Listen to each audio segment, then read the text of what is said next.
All right. So let's talk a little bit more about quantum mechanics. You'd be surprised at how much quantum mechanics and black holes and singularities and some of these topics actually dovetail nicely, because it turns out electrons don't experience time and space the same way we do. But they don't experience anything. They're subatomic particles, but time doesn't behave the same for electrons like it does for humans in macroscopic objects. Turns out because electrons are so small, they behave as a wave. Turns out all matter does because of that Heisenberg uncertainty principle, right? Which was that uncertainty in position times uncertainty in momentum is greater or equal to a constant. What we write is h bar over 2. So if you can't know where something is and its momentum at the same time, that actually means it behaves kind of like a wave or a probability function. Instead of knowing, so it's a little bit like asking where a pitch is going to be before it's pitched. You have an idea if you've watched baseball and you've seen, like, there's a strike zone where you're supposed to throw the ball usually, right? So let's imagine a pitcher that's trying to hit the middle of the strike zone every time. Not how real baseball is played, but let's just imagine that. And before the pitcher throws it, you don't know where the ball is going to be. But you have an idea it's going to be somewhere in this sort of bell curve around that middle location. Right? So here's our strike zone. There's the middle of the strike zone that the pitcher is aiming for. The ball is actually going to hit somewhere around there. And really, we could get more specific if we treated this kind of like a two-dimensional bell curve. That has the greatest probability that it's going to be in the middle, assuming that our pitcher knows how to throw. It's not suffering from mechanical problems. And if you can imagine that occurring in 2 dimensions, you kind of have like this bump of probability. That bump of probability is where the pitch is likely to be located.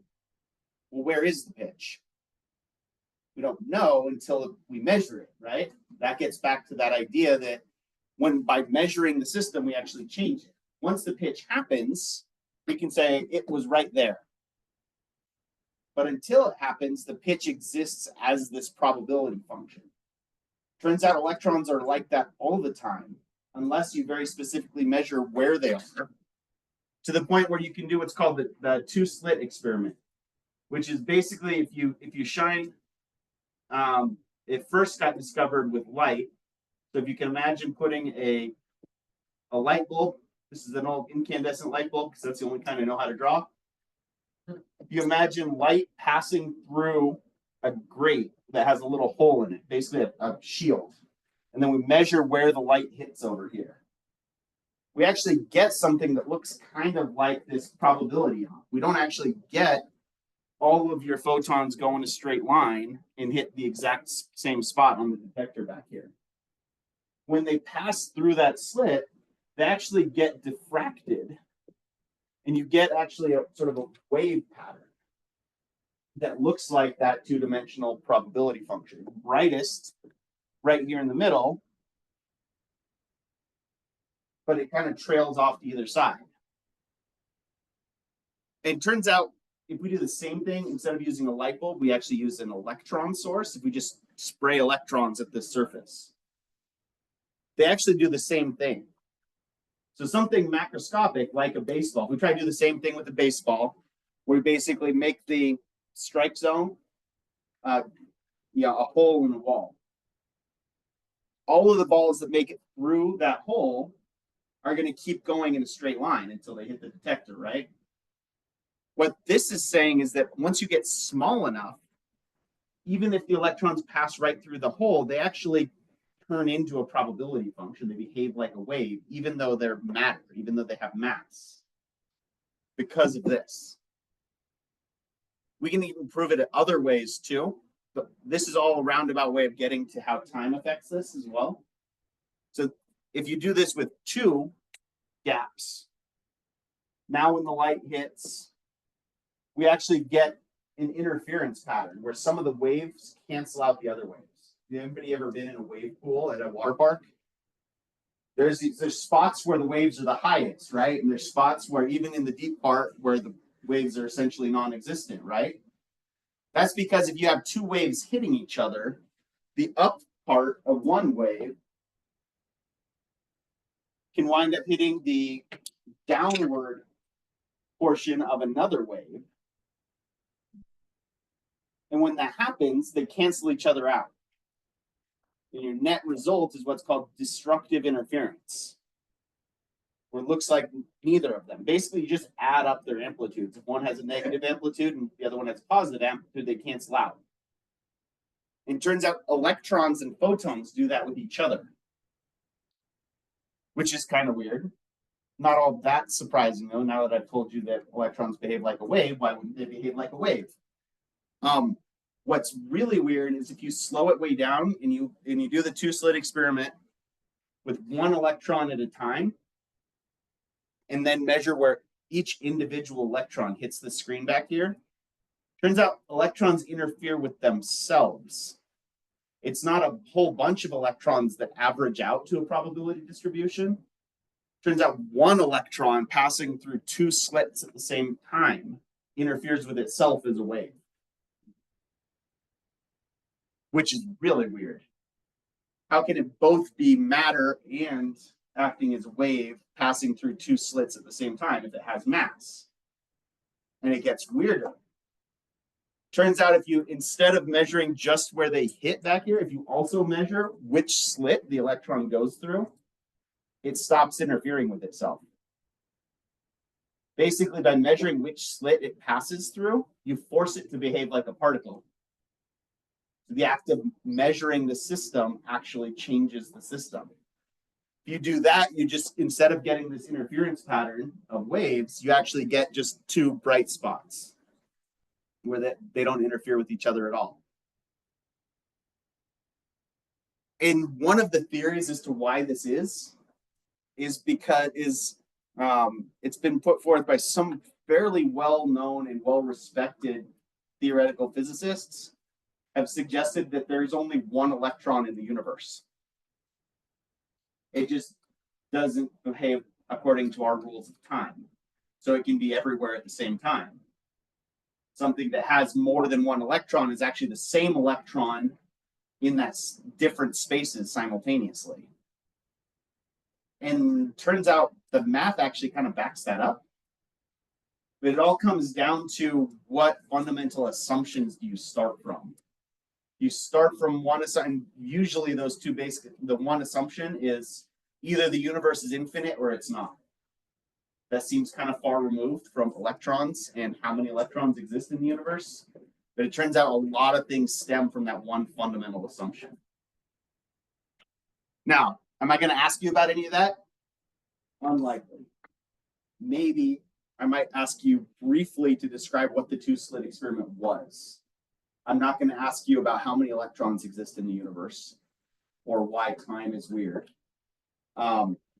That's a good thing to think about just because I find it fascinating. And you can really go down a Wikipedia rabbit hole. And you all know how fond I am of those. So what is this? How does this apply to us? Well, it comes down to if our electrons are behaving like waves, these orbitals are basically just where we're likely to find the electron. They're basically the strike zone. We're not 100% sure that the electron is in that shape, but every orbital is a different volume that has, just like the vibrations on the guitar string. We don't know exactly where the guitar string is at any given point, but we know that it's within this range on average. And we could measure where it was, but that would stop the vibration and change the system. Right? So we represent these electrons and these different orbitals as having different energies, because that's actually the best way to describe them, just like using frequency to describe how fast the guitar string is vibrating. Frequency is tied to the tone that we hear with our ears, but it's also related to the energy in that vibration. So basically, we take everything back all the way from 3 dimensions and space and all these different shapes and just talk about it in terms of energy. all we're going to do when it comes to these electrons is talk about what energy levels they're in. And one of those corresponding variables is what is the shape of that energy. All right, and we talked about how big the nucleus is versus how small the nucleus is, right? It's all of the masses in the nucleus. What was the analogy we used for that one? Anybody remember? I think we talked about it in here. Yeah, we did. It's another baseball one. Yeah. The nucleus's size is the size of a baseball at the center of a major league ballpark. And the rest of the atom is the rest of the ballpark. All the electron space is the rest of the ballpark.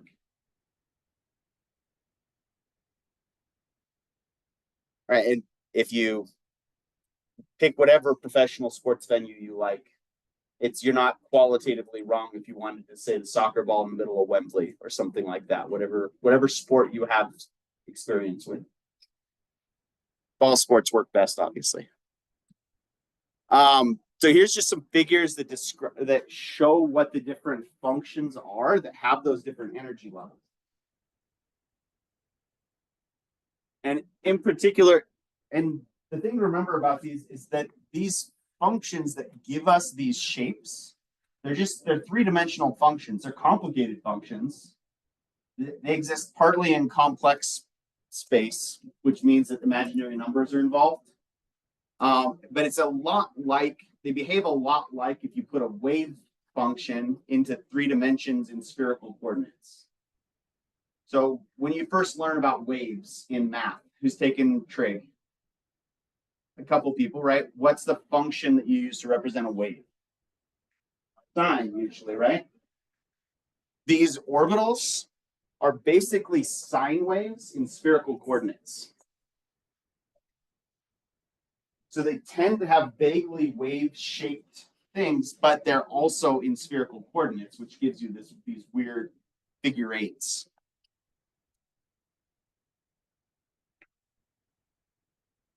All right, and so a reminder, if we're going to fill these orbitals up, we're going to figure out what energy the different electrons have. We do that by starting at the lowest side and working our way up.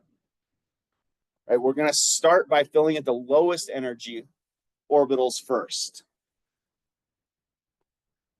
which is called the Aufbau principle or Aufbauprinzip. My German pronunciation is not great, so if anybody's taken German and wants to correct my pronunciation on most of this quantum stuff, feel free. I was lucky enough, I actually have in my OChem class in college, I have someone who speaks Russian fluently, which turns out is actually really helpful when you're studying organic chemistry, because a lot of it was discovered by Russians in the 1800s. So feel free to let me know if I'm saying anything wrong in German. But literally, the Aufbauprinzip means building up or starting from the bottom and working your way up. You start with the lowest energy orbitals, which correspond with the energy levels that are closest to the nucleus. Right? And our analogy there was a bookshelf, right? We filled up the bottom shelf of the bookshelf before we started filling up the higher levels because that was more stable.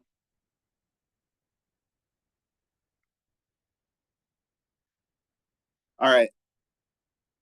The other rule that really comes into play here is the Pauli exclusion principle. And the Pauli exclusion principle was basically just the fact that nothing can exist in the same space as other matter with all the same identical properties at the same time. When I say nothing, I'm specifically talking about, I always mix these two up because I'm not a theoretical physicist. I believe fermions, because they're named after, bosons cannot have the same set of quantum numbers, basically, which just means you can't have 2 electrons in the same place at the same time with the same energy and the same spin. So, which is another way of saying each of these different energy levels can only hold 2 electrons, one spin up and one spin down, and then they're full. Once they're full, you can't just keep dumping more electrons into that lowest energy state. because it's full. This might be one of the very few things in quantum that does actually kind of follow everyday experience, because you can't have two students sitting in the same seat at the same time effectively. It's not a challenge. So if you're filling up a school bus, you put two people on each seat, right? There's a limit to that. You can only put two electrons into each of these seats at a time. That's all the Pauli exclusion principle is. There's the math behind that is basically remember how I was talking about a series of quantum numbers to describe electrons? Those quantum numbers are basically values that you plug into these functions that actually give you a real result. So everybody's taken algebra 1, right? Or learned how to find the roots of a parabola with a quadratic equation. What happens if you try to find the roots of a parabola and the parabola doesn't touch the x-axis? You get imaginary numbers, right? Or the solution doesn't work. You wind up with a non-real solution to that function if you try to do that, right? That's basically what you get if you try to plug in something that's not a valid set of quantum numbers into one of these functions. It just plain out doesn't work. You're not able to solve it, and it doesn't give you a real number. And so with that in mind, these quantum numbers, or these different values that we use to describe the electrons, are really just come back to, these are the values we can plug into this function that give us real answers.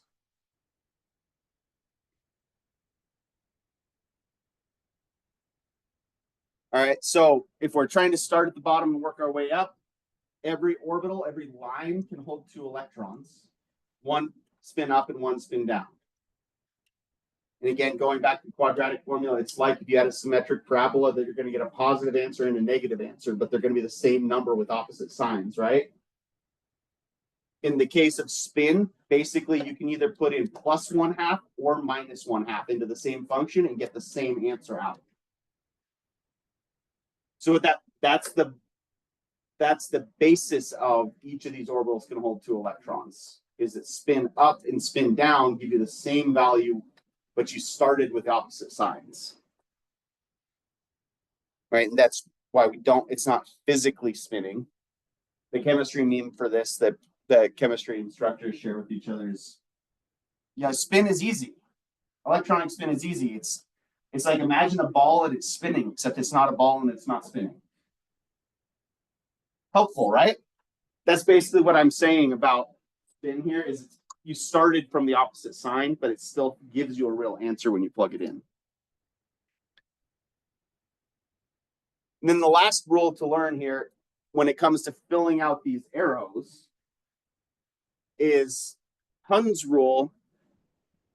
Says that when you're filling in orbitals that are the same energy, those are called degenerate orbitals. If you have a bunch of lines that are the same energy, you put one electron into each orbital before you double up. Right? So again, this is all things that we said before on Monday. I'm saying them again with a little bit more background behind them now to try and help cement that in there. What did we say is the result if you have a bunch of unpaired electrons with the same spin? Magnetism. Magnets happen when you have a whole bunch, or magnetic materials happen when you have a whole bunch of unpaired electrons with the same spin pointing the same direction. Turns out to actually get it to be noticeable at the macroscopic level, you need a whole bunch of these atoms then to also align their own. Every atom will have its own magnetic field, but if you heat them up to the point of melting almost, and then slowly cool them back down in the right environment, you actually wind up with all of those atoms and their individual magnetic fields all align with each other. And that's how you get magnetic material that's large enough we can see. Every individual atom in that material has its own magnetic field, and most of them are also pointing the same direction, which gives you an overall magnetic field. It turns out if you take those magnetic materials and you heat them back up and cool it too quickly, they're all pointing in random directions, and you actually cause magnets to lose their magnetism by heating them up and cooling them back down.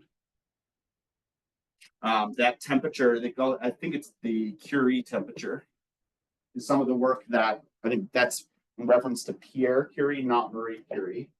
Some of Pierre Curie's research before he met Marie Curie was in magnetism. I may have that backwards, so that might be all hers too. She did everything. All right, so if we wanted to fill in the electron configuration of carbon, what would that look like? How would we do that?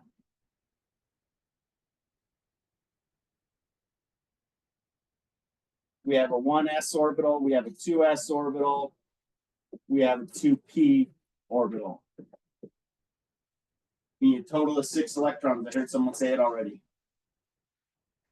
So we're going to start by putting 2 electrons into the 1s. Again, our shorthand would say 1s2. We need 4 more electrons put in here. So we go to the next lowest energy, which can hold 2 again, which is 2s2. We have 2 electrons left to get us to a total of 6 on the periodic table. P orbital, 1, 2.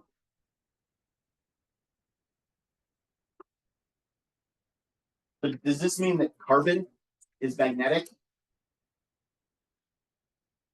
If you could isolate a single atom of carbon, yes.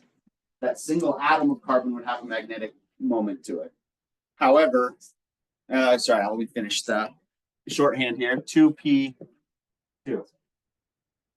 Remember the superscripts are representative of how many electrons are there. That doesn't mean squared. Turns out if you take a bunch of carbons and you put them next to each other, though, these orbitals actually kind of shift energy a little bit so that they can make bonds. We're not talking about covalent bonds yet. These are still what are called atomic orbitals. Atomic orbitals follow these rules really, really carefully, really specifically. As soon as you let one atom come close to another atom, they make molecular orbitals, which actually means we are going to take these and distort their shapes. They don't actually behave the same anymore. So diamonds and graphite are not magnetic because of all the extra bonds that they make with the other carbon atoms. An individual carbon atom can be magnetic.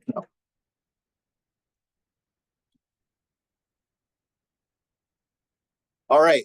So all this to get us ready for something you've probably already heard of. Who's heard of the octet rule? Most people, right? In one of your science classes, you've heard of the octet rule. What is the octet rule? Anybody want to take a stab at explaining it? Yeah. You get a full outer shell if you have 8 electrons.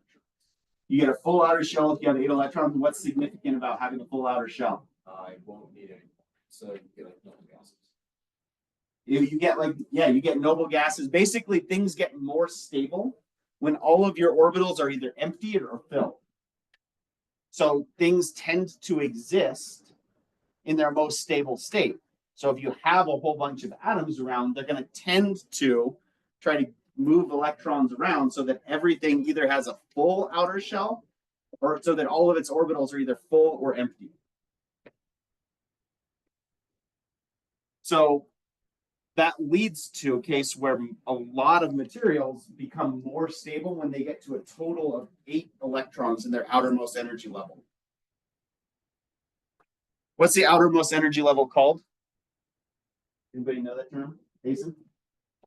Oh, wait. Yeah, valence shell. The valence shell is defined as being the highest occupied energy level. So in this case, in the case of carbon here, the highest occupied energy level is 2. The valence shell is 2. And it currently has 4 electrons in it. I erased the shorthand here. 1s2, 2s2, 2p2. You want to know how many valence electrons something has. You write the electron configuration out. You find the largest big number, largest principal quantum number, largest energy level. Then you add up the exponents or superscripts. All right, and things get most stable when you can fill that outermost energy level. All right, so for all of the nonmetals, that means you have to, for the definition of a metal versus a nonmetal is basically, does it gain electrons to become more stable or lose electrons to become more stable? Any metal is going to give away electrons to become more stable. Instead of trying to fill its outermost energy level, it's basically going to dump electrons to try and empty it. And the line on the periodic table that allows us to see what separates the metals from the nonmetals is this blue stair-step line right here. The blue stair-step line is our hard line between metals and nonmetals. There's a little bit of a gray area, like there is in most things in science. It's really more of a spectrum than it is a discrete difference between metals and nonmetals. We're going to use this as a shorthand, basically because you'll notice that all the dark green say metalloid. Metalloid basically means metal-ish. It's kind of a metal and kind of not. I don't like that definition though, because textbooks can't agree on what's a metalloid and what's not. Some textbooks will say that aluminum is a metalloid. Some call it a metal. Some textbooks will say that boron is a metal or a metalloid, but it's not. Doesn't have the same properties. So since there's a lack of agreement, I just go to use that stair-step line. Anything to the right is a non-metal. Anything to the left is a metal. There are other classifications within that, but that's going to be our number one distinction on the periodic table.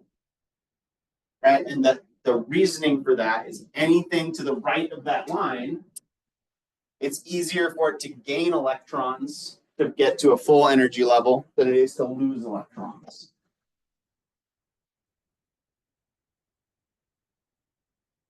So for fluorine, here's a diagram of fluorine's electrons. How many electrons does it need to become stable? Just the one. Fluorine gains one electron, it's stable. Neon is already good, right? The whole reason that far right column on the periodic table is called the noble gases is because they already have all the electrons they want. They're already stable. There's a lot of analogies that you can use to describe why they're called the noble gases. You could say they're called the noble gases because they have no reaction, and the well-bred thing to do in feudal Europe was to not have any reaction when something happened. Yes, quite. I like the more working class explanation, which is they're called the noble gases because they don't do anything. The noble gases, and a third one, it's probably the most middle of the road explanation, is they already have everything they need. They don't need to gain or lose anything. They're stable as they are. And almost everything will become most stable when its electron configuration matches a noble gas. So what happens when fluorine gains that one electron?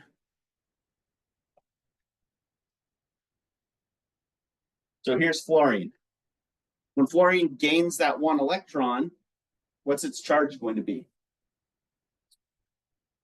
Here's where Ben Franklin messes with us, right? Minus one. So fluorine with a -1 is most stable. What does that electron configuration look like? We added an extra electron. Where does it go? Right there. And now all of a sudden it looks like 1s2, 2s2, 2p6. So the electron configuration of fluoride, we'll learn how to name these later, If you hear "ide" though, it usually means a negative charge. So fluorine, when it's neutral, is 1s2, 2s2, 2p5. When it becomes more stable, it's 1s2, 2s2, 2p6, which matches what element on the periodic table? Neon. Which leads to another shorthand so that you don't have, I don't remember who it was the other day, it said, so everything starts with 1s2. Absolutely. Right? So why do we write 1s2 every time? Basically, once you get to a noble gas, everything past that is going to have the same start. Everything past neon is going to start with 1s2, 2s2, 2p6. So the shorthand that gets used is basically saying, okay, everything is the same as neon, and then we have some changes added. For this class, however, so in the way we would write that, so if I was going to write the electron configuration for sodium, it's just one more electron, right? What energy level is that one more electron going into? 3s, and there's one there, so it's 1s2, 2s2, 2p6, 3s2, or 3s1. The shorthand for that is to write the last noble gas in brackets, square brackets. So you could say, you could write sodium this way, or you could say, it looks like neon with a 3s1. There's a caveat to this though. For this class, I don't want you to use this until you get past argon. If you have more than 18 electrons, you're allowed to use this. If you have less than 18 electrons and I'm asking you to write out the electron configuration, it's because I'm testing how well you know 1s2, 2s2, 2p6. So very specifically, I want to see that. I don't just want to see neon 3s1. Right? Once you get out of this class, that's acceptable. For now, I don't want you using this until it's more than 18 electrons.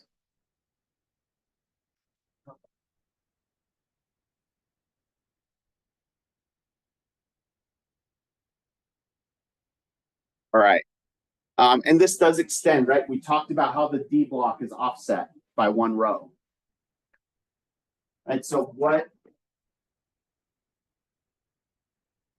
is the electron configuration of, we did gallium the other day. And get gallium when it's neutral. Better pick that up. Very fun. We're looking at gallium when it's neutral. We just follow along the periodic table, right? We're writing out the complete electron configuration. It's 1s2, 2s2, 2p6. That gets us to neon. Third row, S block, 2 electrons.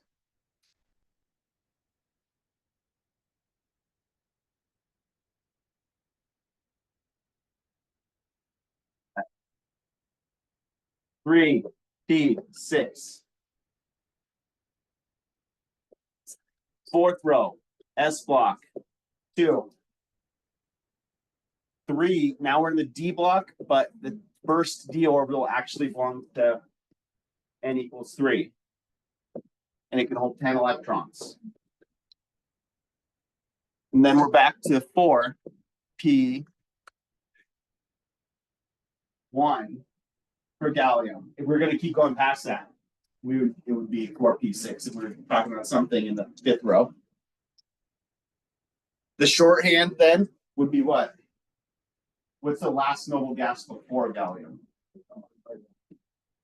Argon, and that takes us all the way to the end of 3p6, right? So then we can say argon, then 4s2, 3d10, 4p1.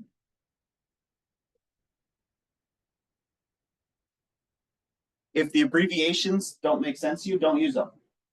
This way is never going to let you down. Just counting along the periodic table won't let you down. The only place you can mess up is forgetting that this is offset by one row. Mason? Is the block also offset by one?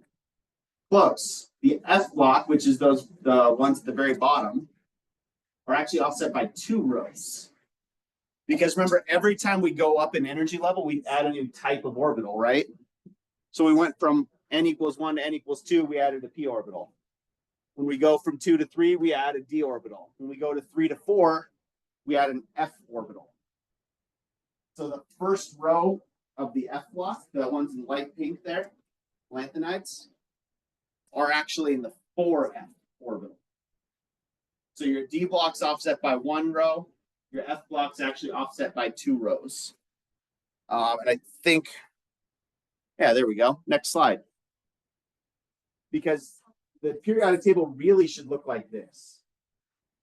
It actually would be a fun one to get, since that wall has all that empty space. We could actually get a wide form periodic table and take up that entire wall with it. We need about a wide form periodic table for that wall. Yeah, I'm in. Yeah, oh, that's a good idea. They don't sell that many big ones. It's true. We have to print it out one printer sheet at a time. We could print out 1 printer sheet of each element and assemble it. I'll give That'd be kind of fun. 5 Tom's bucks to everyone.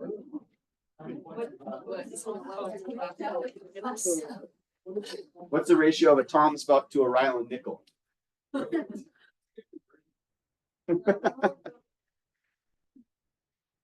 All right, so I like this one. This is actually the real form of the periodic table if you have enough space for it. It's called the wide form of the periodic table because we didn't actually have printers that printed on paper that was that dimension. If you actually printed it like this on a piece of paper, everything would be too small to read. So the only reason the F block is offset and put down underneath is because we're used to printing on 8.5 by 11. This is actually a better design for the periodic table, especially once you know how the orbitals work. Right, and we don't really have anything, the highest energy orbital, or the highest energy orbital for an element we've discovered is the 7p. We don't actually have anything past that we've actually discovered in the lab. Element after you get to 118, what would you expect to be the next energy level that you go to from there? 8s, yeah. Right, because 118 is in the 7th row of the periodic table. 118 is right there. If we found 119, we would expect it to be right there in the 8s. It's like one of the daters, like radon or whatever. Okay, Yeah. Okay. How are they not stable if they're the last? Because of those other, they're stable in terms of electron energy, but not in terms of strong and weak nuclear force. So basically the nuclei just get so big that they fall apart. So it's not that then sounds like a non-answer, but that basically there's other variables that we're not considering yet. We're just looking at electrons and electronic charge at this point. We're ignoring gravity, we're ignoring strong and weak force, the other 3 fundamental forces of the universe, because until you get past lead, basically, strong and weak nuclear forces don't really matter that much to us. Nuclei are not fusing or splitting very much until you get past lead, and then everything becomes radioactive. It's radioactive because they just get too big and start to fall apart. You can imagine building a ball out of Lego. Think about building a ball that's the size of a baseball out of Lego. You could make a pretty good, pretty sturdy ball that way, right? Now try and imagine building a ball the size of this room out of Lego. It would be very heavy, but it also might fall apart a whole lot easier. At least pieces of it might. Right? That's not a perfect analogy, but that's kind of what happens once you get above lead is really our dividing line. Mason, and then that's. You said there was like a theoretical island where it would be stable.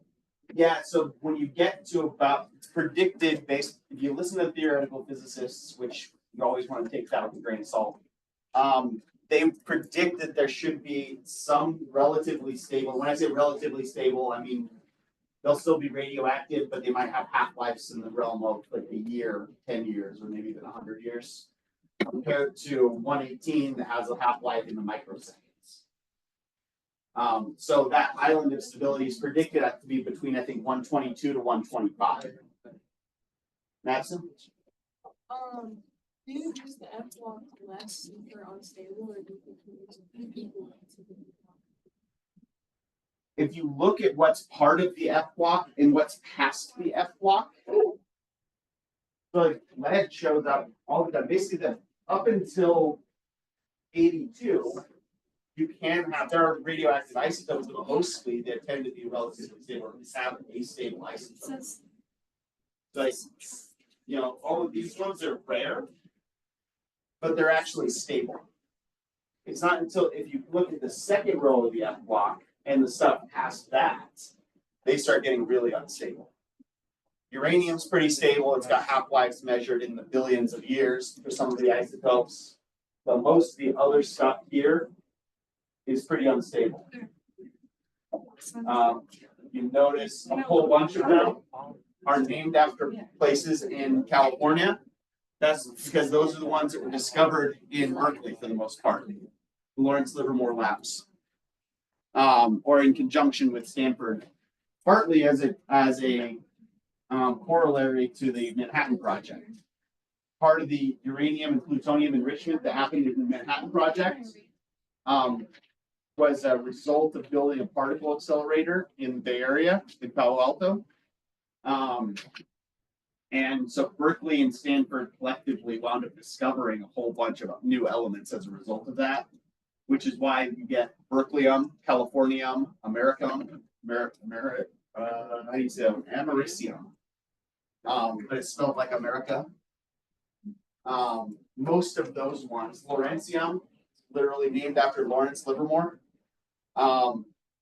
Livermorium, for that matter. And then a bunch of the other ones were discovered in other parts. Seaborgium, Glenn Seaborg was a scientist or was a theoretical physicist in, I want to say Stanford, but he might have been Berkeley, who actually retired to Incline Village for his later years. So my first boss when I taught in Incline Village had a periodic table signed by Glenn Seaborg, who discovered like 5 of those elements. And then when he retired, his group discovered another one and named it after him. We're getting away from electrons, talking about that. And we have a whole unit on nuclear chemistry when we get there. We'll talk about E equals MC squared eventually. One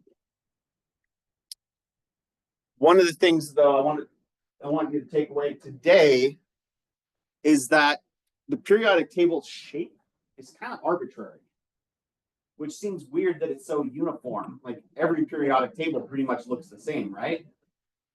With minor deviations, they all kind of have the same general shape. Well, part of that's because the orbitals follow the same shape all the time in terms of their energies. But it's also somewhat arbitrary. It's just been decided that this is the format that everybody's used to that prints out well on a piece of paper. When you take Gen Chem, or if you take Gen Chem, the year-long chemistry series at usually if you're a STEM major, you'll take it your first year in college. One of the assignments we do at the college is basically you have to go out and find other formats for the periodic table. You get some really weird ones. You get 3-dimensional periodic tables. You get hexagonal periodic tables or spiral periodic tables. And they're really cool to look at. You can even set them up so that your periodic table matches the same shape as those molecular orbital diagrams, where you have it arranged by 1s2, 2s2, 2p6, 3s2, 3p6, 4s2, 3d10. Basically, you can follow this one by following the Aufbau principle. Start from the bottom and work your way up. And it follows the shape of those molecular orbitals. If you're interested in finding, this is going to be another Wikipedia list article. not technically, but if you look at, there's a Wikipedia article for alternative periodic tables that has a link to a database online.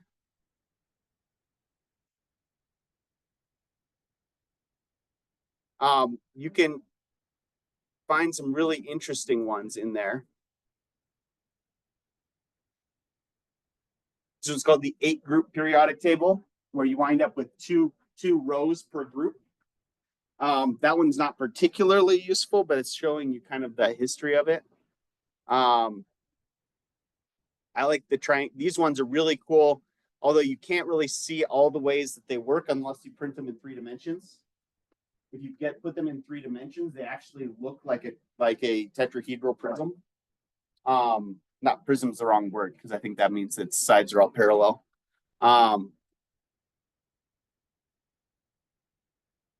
But in particular, there's the figure I just showed you. Here's some 3-dimensional ones.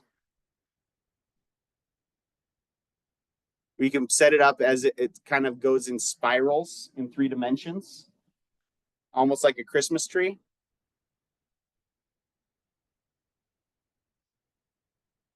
That one's cool too. Your top row is your 1s orbital, so just helium and hydrogen, and then you get your 2s and so on. Basically, as you move down the periodic table, you get wider and wider. All right.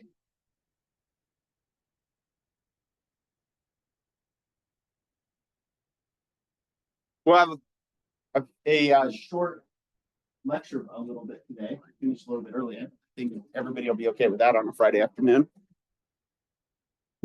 Let's finish though by writing these electron configurations for practicing some of these. In particular, I want to look at zinc and the zinc ion. All right, so for zinc,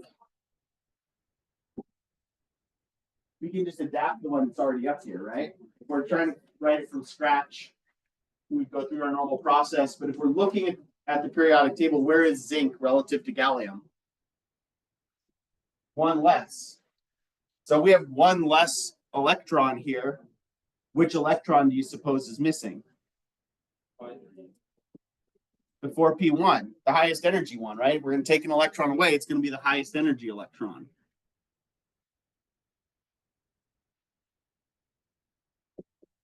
Again, if you're doing all these practice problems, you should be seeing 1s2, 2s2, 2p6 in your dreams. You should be falling asleep at night with that echoing in your head. Jason? Was there recently like a revision? To which one? This has C. That's the typo. That's why it's off-center. My guess is for some reason that the font got colored green somehow for the M. I don't know. That's just a typo. Good catch though. So I shouldn't do this with Tom's not in the room. You can ask Tom's tomorrow if you can color in the end on zinc for each of those. It is supposed to have an end. Zinc is ZN. Is it ever just like this year? Is that just... Nope, that's just pure typo.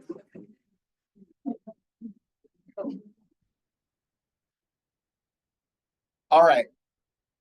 So when zinc becomes more stable, it has a +2 charge. First off, how many valence electrons does zinc have when it's stable? Or when it's neutral, I mean. What's the highest occupied energy level? When I say energy level, we're specifically looking at the first number. So even though we filled in the 3D after the 4s, the highest energy level is actually n equals 4. So it has 2 valence electrons. Even though it's got 10 electrons in this 3D, 3D belongs to the lower energy level. So zinc has 2 valence electrons, and they're these ones.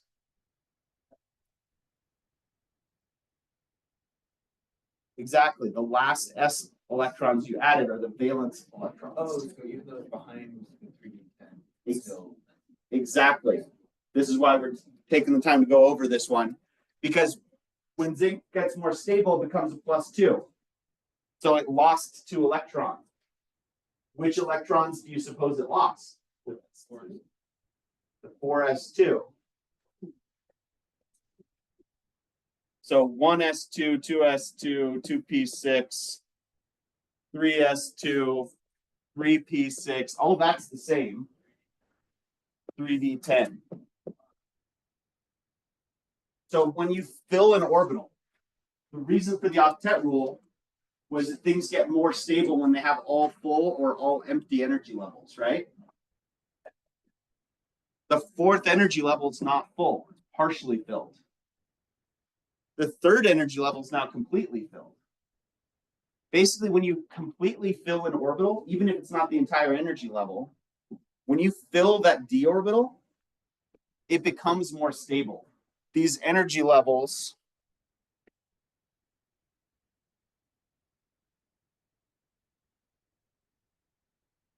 go back to this one. These energy levels aren't actually fixed. When they're empty, they're all the same number, but as you start putting electrons into them, they shift a little bit. And when you fill an orbital, it basically drops down a couple notches, becomes more stable by a couple notches. And the bigger the orbital, the more important it is for it to be filled. Which also means the harder it is to break it up. So basically, once you fill a d orbital, you won't break it up. So if you're going to take away electrons from something that has several different filled orbitals, like that 4s is filled also, right? But 3d is a lot bigger. The bigger the orbital, the bigger the deal it is when it's filled. So if we're going to take 2 electrons away, we're going to take them away from the s orbital instead of from the d orbital. Right, with the nonmetals, you don't have to worry about that because nonmetals are always just trying to gain electrons. So nonmetals, you're just trying to fill stuff in. With the metals, you're taking electrons away, so you have to think about where did you take them away. And it's going to be from the valence shell more so than the 3D. So is a good rule of thumb, if you have like a full valence shell, you just take from like the highest number in front? Yeah. Okay. So once you know that, it actually makes a lot of sense that zinc is most stable as a +2. Because that's the only charge where you hit everything to be a full energy level.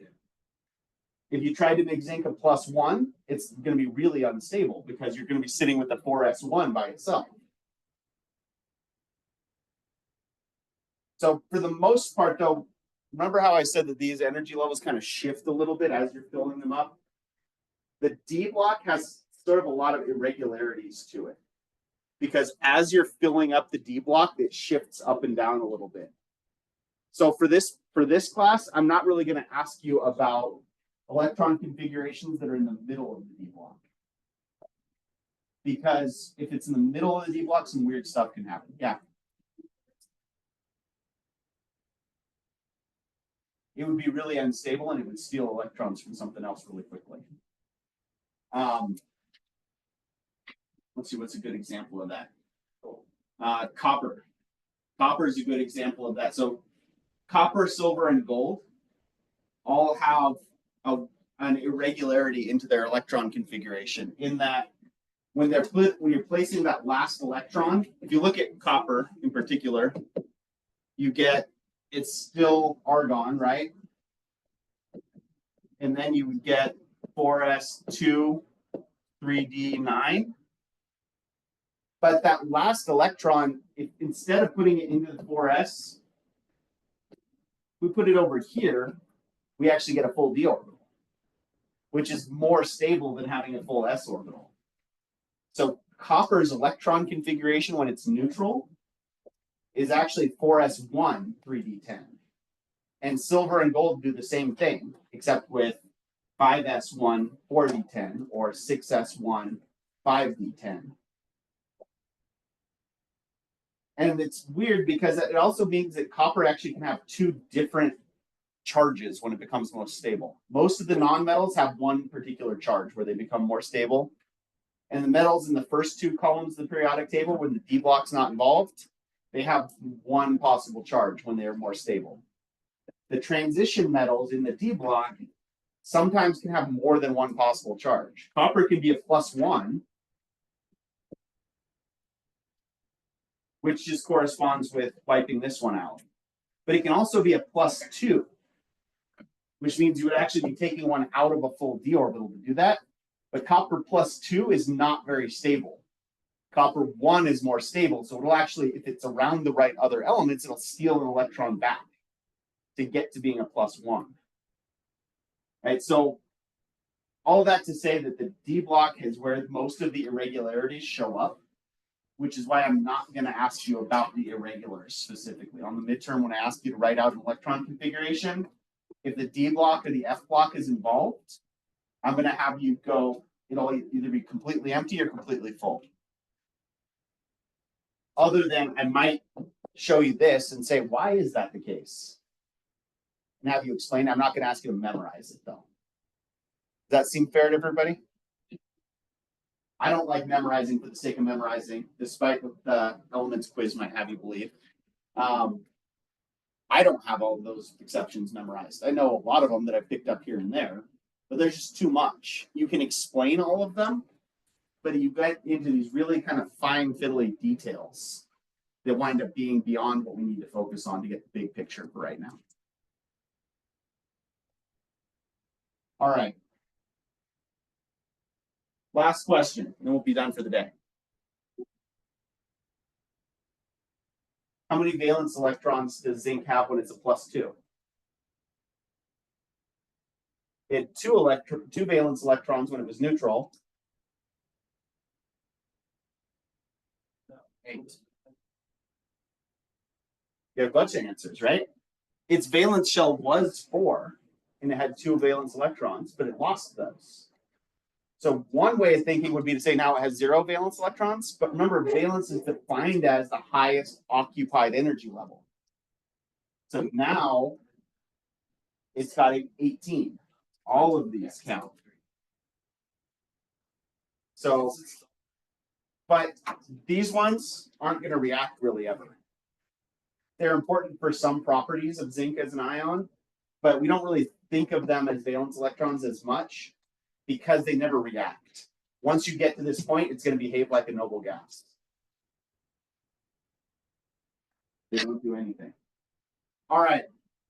We're good for today. Good job this week. I know this was a really weird conceptual week. Hopefully you enjoyed it. And we'll get back to more applicable skills on Monday.